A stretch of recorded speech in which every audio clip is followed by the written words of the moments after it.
আসসালামু আলাইকুম। বিগত কয়েক মাস যাবৎ পরিকল্পনা ছিল যে আমরা আমাদের পুকুর থেকে মাছ ধরবো। তো সকালবেলা ঘুম থেকে উইঠা দেখলাম যে চাচা মেশিন এনে মেশিন লাগাই দিছে পুকুরে। তো আমি ঘুম থেকে উঠেই রেডি-টেডি হয়ে নাইমা পড়লাম মাছ ধরার জন্য। আসলে আজকে প্রথমত আমাদের কস্তুরি পরিষ্কার করতে হবে। মানে উপরে যে কচুরি পানাগুলা দেখতেছেন এগুলো আমরা পরিষ্কার করব। আর এগুলা পরিষ্কার করার সময় আমরা অনেক পরিমাণের মাছ পাই। যেমন এই যে দেখেন হাতে কই মাছ নিতেছি। আমরা প্রায় ১ বালতির মতো মাছ পাইছি। কচুর পানার সাথে উইঠা আসতেছে মাছগুলা। আর মাছ ধরার ক্ষেত্রে বলতে পারেন পুরা গ্রামের মধ্যে আমাদের পুকুরেই সবচাইতে বেশি মাছ পড়ে। আর প্রত্যেক বছর আমরা অনেক পরিমাণে মাছ পাই। এবছর মাছ পাওয়ার সম্ভাবনা খুবই কম। কারণ আমরা আগে থেকে পুকুর পরিষ্কার করি নাই এবং পুকুরে জাংলা দিইনি। জাংলা বলতে পুকুরে ডালপালা দিয়ে রাখে মাছ বাসা বাঁধার জন্য। এই কাজগুলো আমরা আগে থেকে করতে পারি নাই। তাই আজকে মেশিন লাগায়ে এবার 1st বার ১ম বার আমার মাছ ধরবো। ২য় বারে আমরা সুন্দরভাবে প্রসেসিং করে রাখবো। কারণ আপনাদেরকে আগেই বলে রাখি আমাদের এই পুকুর থেকে আমরা প্রত্যেকবার ৩ থেকে ৪ বার মাছ ধরি। কারণ এইখানে আমাদের একটা বিলের মতো সিস্টেম আরকি আমাদের পুকুরের মুখ আছে। এই মুখ খুইলা দিলেই পুকুরের ভিতরে নতুন, নতুন মাছ ঢুকে আরকি। একটা বিষয় খেয়াল করে দেখলাম প্রত্যেকবার আমরা মাছ ধরি কিন্তু এবার মাছের থেকে সাপের সংখ্যা বেশি। এই যে দেখেন আমি হাত দিয়ে ধরে সাপ ফালাইতেছি। এরপরেও দেখতে পারবেন যে অনেক বড়, বড় সাপ আমাদের এখানে পড়ছে। মানে যেগুলো ধরা সাপ বা মাইটা সাপ বলে। আরেকটা মজার বিষয় যে আমাদের এখানে যখন পুকুরটা হ্যাচা হয় তখন পরিবেশটা একদম উৎসব মুখর হয়ে যায়। সবাই মিলে চাচারা, দাদারা তারপর ছোট, ছোট চাচাতো বোন, ভাই সবাই মিলে মাছ ধরি। এই জিনিসটা আমার কাছে খুবই মজার লাগে। আর আমি মেক্সিমাম টাইমে ঢাকা থাকি কিন্তু যখনই পুকুর হ্যাচা হয় মাছ ধরার সময় আসে, আমি দৌড়ায় চলে আসি। কারণ মাছ ধরার একটা অন্যরকম মজা আছে। যারা মাছ ধরার নেশায় আসক্ত তারা অবশ্যই এই ব্যাপারটা বুঝতে পারবেন। আচ্ছা গতবার আমাদের এই পুকুরে প্রায় ২৫ কেজির মতো শিং মাছ আমরা পাই যেগুলা সব দেশি শিং মাছ বড়, বড়। আমরা কিন্তু এখানে কোনো মাছ ছাড়ি না। এগুলো সম্পূর্ণ প্রাকৃতিক উপায়ে আমাদের এখানে মাছগুলো আসে। এখন দেখেন এই যে আমার চাচাতো ভাই নিচে থেকে মাটি থেকে শিং মাছ উঠাইতেছে। এ পর্যন্ত প্রায় ৮-১০ টা উঠায় ফেলছে। মাত্র তো মাছ ধরা শুরু করছি। ইনশাআল্লাহ সামনে আরো ভালো, ভালো মাছ ধরবো দেখতে পারবেন। আমি শিং মাছ ধরতে সবচাইতে বেশি ভয় পাই। কারণ এই শিং মাছের কাঁটা ঢুকলে বুঝা যায় যে কত যন্ত্রণা করে। কারা, কারা শিং মাছের কাঁটা খাইছেন আমাকে কমেন্ট বক্সে জানাবেন। আচ্ছা এখানে আমার দাদা মাছ ধরতাছে। এই যে দেখেন কই মাছ আমিও ধরতাছি। এই যে দেখেন একটা বড় টাকি মাছ। আর আমাদের এখানে সবচাইতে বেশি পড়ে শোল মাছ, টাকি মাছ, গজার মাছ। আর এই টাকি মাছটা অনেক বড় সাইজের একটা টাকি মাছ। এত বড় টাকি মাছ এখন আর দেখা যায় না। আর এই যে দেখেন কচুরিপানার সাথে এখনো অনেক মাছ লাইগা আছে। এগুলো আমরা ছাড়ায়, ছাড়ায় নিতাছি। এখন পর্যন্ত মাছ কয়টা ধরতে পারছি সেটার কোনো ঠিক নেই। এবার সাপ ধরছি অনেকগুলা যেগুলা মাইরা, মাইরা ফালাইতে হইতাছে। কারণ গতকালকে আমরা পানি কমায়ে তারপরে মাঝখানে কিছু কচুরিপানা দিয়ে তারপর রাইখা দিছিলাম যেখানে মাছগুলা ছিল। আর এই সুযোগ সাপগুলা আইসা সারারাত ভইরা মাছ খাইছে। আমরা অনেক মরা মাছ এখানে পাইছি।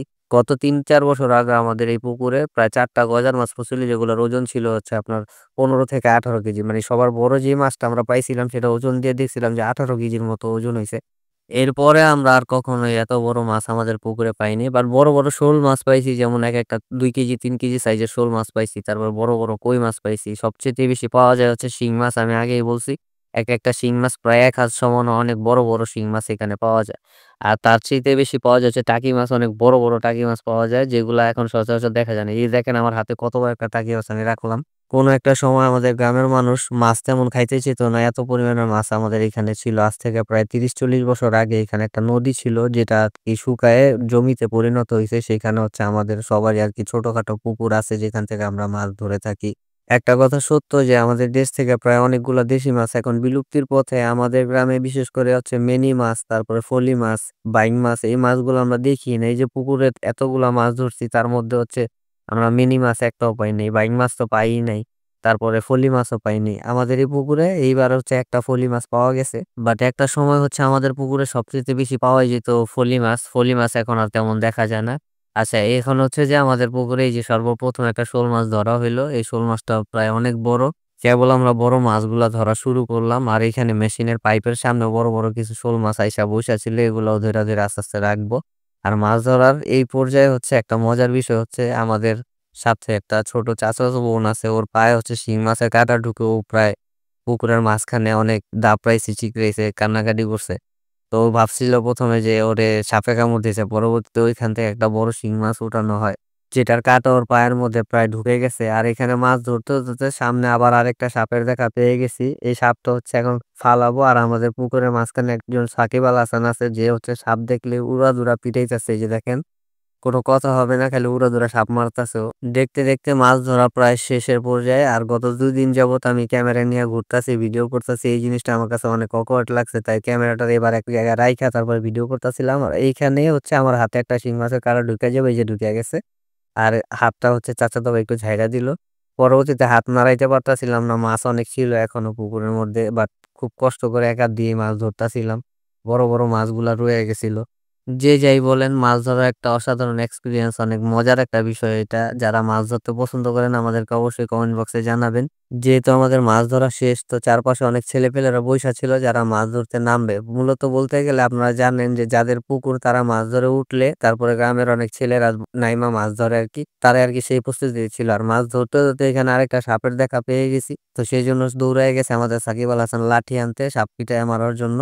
তো আমরা এই পর্যন্ত কতগুলা মাছ পাইলাম, ইনশাআল্লাহ আগামী ভিডিওতে দেখানোর চেষ্টা করব আপনাদেরকে। কারণ যেহেতু ভিডিওটা অনেক বড় হয়ে যাবে, তাই আমি চাইতাছিলাম না যে ভিডিওটা এত বড় করি। তাই আগামী ভিডিওতে ইনশাআল্লাহ আপনাদেরকে দেখায় দিব কতগুলা মাছ আমরা পাইছি। ততদিন সবাই ভালো থাকবেন।